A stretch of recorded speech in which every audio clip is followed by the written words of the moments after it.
Hey y'all, so it looks like there's been an interest and an influx of people who are really interested in moving and living abroad in Singapore. So I decided to do one for 2023. This is going to be a video on 3 ways to find a job or find your way to Singapore in 2023. So, tip number one is find a job and get employed to have an employment pass in Singapore. As I've said in my previous videos, a lot of the companies want someone who's a little bit more seasoned, someone who's in a niche role, a little bit more specialized. The kinds of talent I've seen, they generally have been in the role for at least 3 to 5 years, and they have experience managing other people, or they're middle management, or they are a director or a VP, etc. So there are a lot of different job platforms out there specifically for Singapore. They include techinasia.com, e27.co, Talent Tribe, nodeflare.com, and again, there are so many platforms out there where you can look for roles specifically in Singapore. And the great thing is, English is a main language in Singapore. So you don't have to do what I do, which is like translate page when I'm looking at things in Taiwan or Japan or Korea. In Singapore, all of the job boards are in English, so it's relatively easy to navigate your way around. Also, I would say that if you're an entrepreneur, or you have been, I don't know, like a lead engineer or a marketing manager or a sales engineer or a salesperson, and you've been in your role for quite a time and you're like, I want to build something of my own, or you're just interested in joining an entrepreneurship program, there's actually a lot out there in Singapore. So I would also urge you to consider, like, if you ever had a knack of just like doing side hustles, or you had an interest of running your own business, you can look into certain programs. So a few that I always recommend, again, are Antler and Entrepreneur First. I would also recommend looking at the Startup Founders Institute. I believe that's what it's called. Or also just look on like Angel List. I believe it's now called Well Found, whether you want to work at a startup or you want to find a co-founder. So I recommend those steps. I would also recommend joining Singapore Global Network. It's a government initiative that really wants to attract talent, global talent, into Singapore. So a lot of Singaporeans overseas and local, they work in tech, they have interesting jobs. So the main function of SG Network is they want to continue attracting talent and also bringing back Singaporeans who have lived overseas to also give their expertise. So it's kind of just like building this like very well tight-knitted network in Singapore and out of Singapore, leveraging on the people who have lived and worked in Singapore, leveraging on the Singaporeans who have been abroad and bringing their talents back.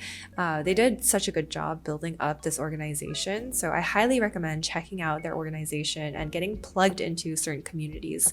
I think you'll find a lot of interesting people through that way, and they've just been very, very helpful from what I've seen and from what I've heard as well. The other step is, again, because I'm such a huge advocate for entrepreneurship, if you've ever wanted to do your own thing or just start your own business, I would recommend looking to set up a business in Singapore. So I personally use a platform called Osome, and this is because I just didn't really want to handle the logistics of setting up a company, doing like the documentation and like the incorporation and whatnot. The reason why I said that it's a pretty good idea for you to set up your company in Singapore is because Singapore is really great for setting up companies. They're super welcoming to foreigners. Only requirement is that each local company must have a resident director. So you need a Singaporean to be a local director. That can either be a Singapore national or a Singapore resident. To comply with this law, you can nominate a director. OSIM also helps you with that. So if that is something that you need, they can definitely help. They really just handled the entire process from end to end, and I felt like it was just such a huge relief to not have to worry about like all the logistical things. OSIM can also help you get an employment pass, help you move abroad, help you file your taxes and manage your finances.